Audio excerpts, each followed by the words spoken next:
नमस्कार ओडिशा। आज होची जानुआरी मास 12 तारिख सोमवार। आउ आजिर पाणीपाग अपडेट आसी जाइछि। तेबे वीडियोटी आरंभ करिबा पूर्वरु समस्तंकु गोटिए रिक्वेस्ट, आमर चैनल को सब्सक्राइब करिबा सहित पाखरे आसुतिबा बेल आइकन को ऑन करिबाकु जम्मारु भूलंतु नाही। राज्य रे शीतर तांडव।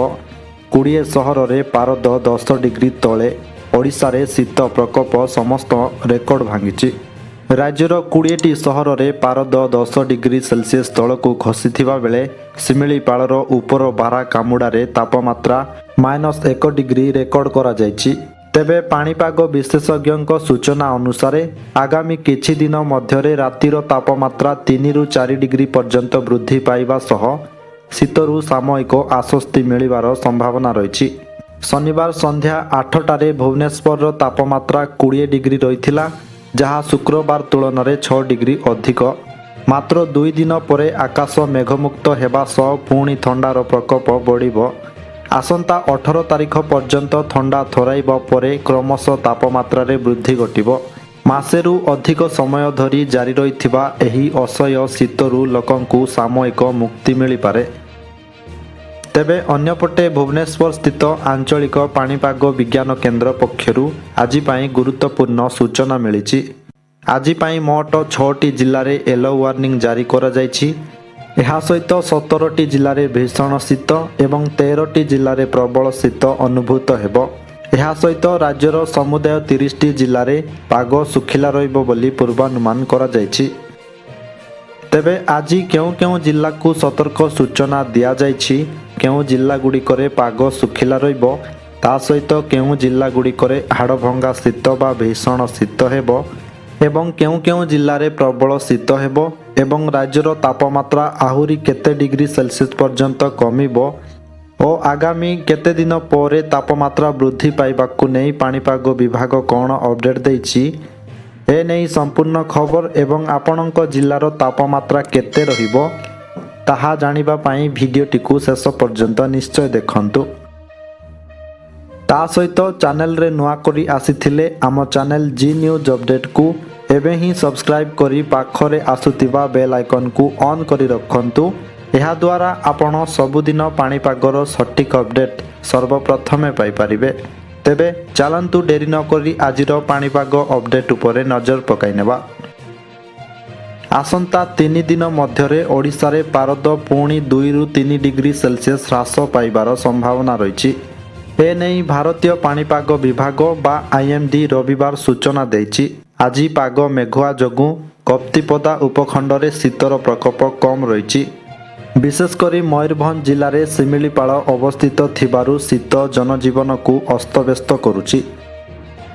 तेबे वर्तमान जानिनेबा आज पाई सबु केउं केउं जिल्ला को येलो वार्निंग, केउं केउं जिल्ला रे भीषण शीत एवं केउं केउं जिल्ला रे प्रबल शीत एवं केउं केउं जिल्ला रे पाग सुखिला रहिबो बोली सूचना दिया जायछि।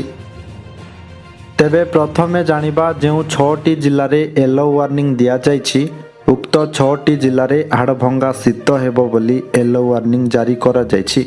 एहा सहित उक्त जिल्ला गुड़िकरे घन कुहुड़ी मध्य देखाजिबो बोली सूचना दिया जायछि। तेबे सेही 6टी जिल्ला गुड़िक हेउछि खोर्धा, जगतसिंहपुर, कटक, अनुगुल, झारसुगुड़ा एवं सुंदरगढ़। एहा परे जानिबा आज पाई जेउ 17टी जिल्ला रे भीषण शीत हेबो बोली सूचना दिया जायछि। उक्त 17टी जिल्ला रे भीषण शीत हेबो, अर्थात तापमात्रा 5 डिग्री सेल्सियस रु 10 डिग्री सेल्सियस मध्यरे रहिबो एवं एही सबु जिल्ला रे प्रबल कुहुड़ी मध्य हेबो बोली कहिछि आंचलिक पाणीपाग विज्ञान केन्द्र। तेबे सेही 17टी जिल्ला गुड़िक हेउछि कोरापुट, जेउठी तापमात्रा रहिबो 10 डिग्री सेल्सियस। एहा परे नवरंगपुर रे 8 डिग्री, कलाहांडी रे 9 डिग्री। एहा परे कंधमाल जिल्लार फुलबाणी ठारे सर्वनिम्न तापमात्रा रहिबो 6 डिग्री सेल्सियस बा एठारे भीषण शीत हेबो। एहा परे बौद्ध रे 10 डिग्री, बलांगीर रे 10 डिग्री, सोनपुर रे 10 डिग्री, संबलपुर रे 10 डिग्री, बरगढ़ रे 10 डिग्री। एहा परे झारसुगुड़ा रे सर्वनिम्न तापमात्रा रहिबो 5 डिग्री बा एठारे मध्य भीषण शीत हेबो।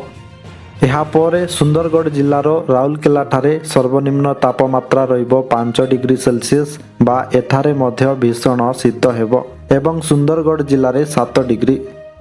ଏହାପରେ ଅନୁଗୁଳରେ 7 ଡିଗ୍ରୀ, ସୁନ୍ଦରଗଡ଼ରେ 10 ଡିଗ୍ରୀ, ଏହାପରେ ଅନୁଗୁଳରେ 7 ଡିଗ୍ରୀ, ଖୋର୍ଦ୍ଧାରେ 10 ଡିଗ୍ରୀ, ଢେଙ୍କାନାଳରେ 8 ଡିଗ୍ରୀ, କଟକରେ 10 ଡିଗ୍ରୀ, କେନ୍ଦୁଝରରେ 8 ଡିଗ୍ରୀ ଏବଂ ମୟୂରଭଞ୍ଜରେ 9 ଡିଗ୍ରୀ ସେଲସିୟସ୍ ତାପମାତ୍ରା ରହିବ। ଏହାପରେ ଜାଣିବା ଯେଉଁ 13ଟି ଜିଲ୍ଲାରେ ପ୍ରବଳ ଶୀତ ହେବ ବୋଲି କୁହାଯାଇଛି। ଉକ୍ତ 13ଟି ଜିଲ୍ଲାରେ ପ୍ରବଳ ଶୀତ ହେବ ଅର୍ଥାତ୍ ତାପମାତ୍ରା 10 ଡିଗ୍ରୀ ସେଲସିୟସ୍ରୁ 20 ଡିଗ୍ରୀ ସେଲସିୟସ୍ ମଧ୍ୟରେ ରହିବ ଏବଂ ଏହି ସବୁ ଜିଲ୍ଲାରେ ପ୍ରବଳ କୁହୁଡ଼ି ମଧ୍ୟ ହେବ ବୋଲି କହିଛି ଆଞ୍ଚଳିକ ପାଣିପାଗ ବିଭାଗ। ତେବେ ସେହି 13ଟି ଜିଲ୍ଲା ଗୁଡ଼ିକ ହେଉଛି ମାଲକାନଗିରି, ଯେଉଁଠି ତାପମାତ୍ରା ରହିବ 12 ଡିଗ୍ରୀ ସେଲସିୟସ୍, ଏହାପରେ ରାୟଗଡ଼ାରେ 11 ଡିଗ୍ରୀ, ନୂଆପଡ଼ାରେ 11 ଡିଗ୍ରୀ, ବଲାଙ୍ଗୀରର ଟିଟିଲାଗଡ଼ଠାରେ ମଧ୍ୟ 11 ଡିଗ୍ରୀ, ଏହାପରେ ଗଜପତିରେ 12 ଡିଗ୍ରୀ, ଗଞ୍ଜାମରେ 14 ଡିଗ୍ରୀ, ନୟାଗଡ଼ରେ 12 ଡିଗ୍ରୀ, ପୁରୀରେ 14 ଡିଗ୍ରୀ, ଜଗତସିଂହପୁରରେ 12 ଡିଗ୍ରୀ, କେନ୍ଦ୍ରାପଡ଼ାରେ 12 ଡିଗ୍ରୀ, ଯାଜପୁରରେ 11 ଡିଗ୍ରୀ, ଭଦ୍ରକରେ 11 ଡିଗ୍ରୀ, ବାଲେଶ୍ୱରରେ 11 ଡିଗ୍ରୀ ଏବଂ ଦେଓଗଡ଼ରେ 12 ଡିଗ୍ରୀ ସେଲସିୟସ୍ ତାପମାତ୍ରା ରହିବ। ତେବେ ଏହାପରେ ଜାଣିବା ଯେଉଁ ସମୁଦାୟ 30ଟି ଜିଲ୍ଲାରେ ପାଗ ଶୁଖିଲା ରହିବ ବୋଲି କୁହାଯାଇଛି। ଉକ୍ତ 30ଟି ଜିଲ୍ଲାରେ ପାଗ ମୁଖ୍ୟତଃ ଶୁଖିଲା ରହିବ ଏବଂ କିଛି କିଛି ସ୍ଥାନରେ ପାଗ ମେଘୁଆ ରହିବ। ତା ସହିତ ଏହି ସମୁଦାୟ 30ଟି ଜିଲ୍ଲାରେ ଆଜି ପାଇଁ କୌଣସି ବର୍ଷାର ସମ୍ଭାବନା ନାହିଁ ବୋଲି ଏହି ସବୁ ଜିଲ୍ଲାକୁ କୌଣସି ୱାର୍ଣ୍ଣିଂ ଦିଆଯାଇ ନାହିଁ ବା ଏହି ସବୁ ଜିଲ୍ଲାକୁ ଗ୍ରୀନ୍ ଜୋନ୍ରେ ରଖିଛି ଆଞ୍ଚଳିକ ପାଣିପାଗ ବିଜ୍ଞାନ କେନ୍ଦ୍ର। ତେବେ ସେହି 30ଟି ଜିଲ୍ଲା ଗୁଡ଼ିକ ହେଉଛି ମାଲକାନଗିରି, କୋରାପୁଟ, ନବରଙ୍ଗପୁର, ରାୟଗଡ଼ା, କଳାହାଣ୍ଡି, ନୂଆପଡ଼ା, ବଲାଙ୍ଗୀର, କନ୍ଧମାଳ, ଗଜପତି, ଗଞ୍ଜାମ, ନୟାଗଡ଼, ବୌଦ୍ଧ, ସୋନପୁର, ବରଗଡ଼, ସମ୍ବଲପୁର, ଝାରସୁଗୁଡ଼ା, ସୁନ୍ଦରଗଡ଼, ଦେଓଗଡ଼, ଅନୁଗୁଳ, ଢେଙ୍କାନାଳ, କଟକ, ଖୋର୍ଦ୍ଧା, ପୁରୀ, ଜଗତସିଂହପୁର, କେନ୍ଦ୍ରାପଡ଼ା, ଯାଜପୁର, କେନ୍ଦୁଝର, ଭଦ୍ରକ, ବାଲେଶ୍ୱର ଏବଂ ମୟୂରଭଞ୍ଜ। ତେବେ ଦର୍ଶକ ବନ୍ଧୁ, ଏହା ଥିଲା ଆଜିର ସମ୍ପୂର୍ଣ୍ଣ ପାଣିପାଗ ଅପଡେଟ୍। ସବୁଦିନ ଏହିପରି ପାଣିପାଗ ଅପଡେଟ୍ ଜାଣିବା ପାଇଁ ଆମର ଚ୍ୟାନେଲ୍ ସହିତ ଯୋଡ଼ି ହୋଇ ରୁହନ୍ତୁ। ଆଉ ଆପଣ କେଉଁ ଜିଲ୍ଲାରୁ ଏହି ଭିଡ଼ିଓ ଦେଖୁଛନ୍ତି ଏବଂ ଆପଣଙ୍କ ଜିଲ୍ଲାରେ ଶୀତ କିଭଳି ଅଛି କମେଣ୍ଟ ବକ୍ସରେ ନିଶ୍ଚୟ ଜଣାନ୍ତୁ। ଭିଡ଼ିଓକୁ ଗୋଟେ ଲାଇକ୍ କରିବା ସହିତ ଅନ୍ୟମାନଙ୍କ ସହିତ ମଧ୍ୟ ସେୟାର କରନ୍ତୁ, ଯାହାଫଳରେ ସମସ୍ତେ ସଠିକ୍ ପାଣିପାଗ ସୂଚନା ପାଇପାରିବେ। ଆସନ୍ତାକାଲି ପୁଣି ଦେଖାହେବ ଏକ ନୂଆ ଅପଡେଟ୍ ସହିତ। ସେ ପର୍ଯ୍ୟନ୍ତ ବିଦାୟ ଦିଅନ୍ତୁ।